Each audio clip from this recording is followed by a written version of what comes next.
Oletko ikinä miettinyt, miten voit käyttää rahasi huonosti ja tuhlata ne Steam-peleihin?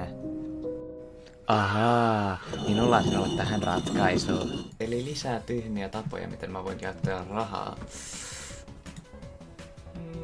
Add to cart. Okei, nyt tulee hullu animaatio.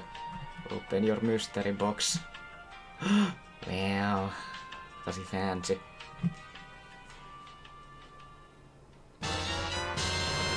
Tiny sticker. Okei. Tää itse peli on vähän päälle 4 euroa. Tää on niinku 5 euroa about. Tää on normaalisti 10. Mä en luultavasti tuu ikinä pelaamaan tätä, mutta...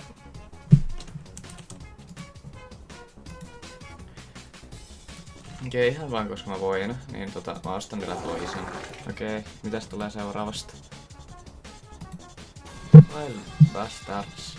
Mä en oo tästä ikään kuullut, mutta katsotaanpas. Oho! Damn. Tää voi olla ihan hyväkin peli. No.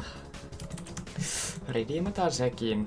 Ja koska mä oon tänään tosi anteliaalla päällä, mä käytän vielä 3 euron. Ja mä oon niin vajaa, että mä en ikinä maininnut, että mä aion antaa sen teille. 3 euron käytän. Okei, katsotaan sitten mitä tulee täältä vikasta.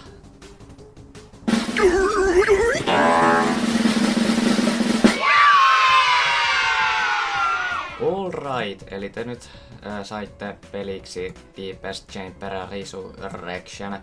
Joo, hullu, englanti, I know.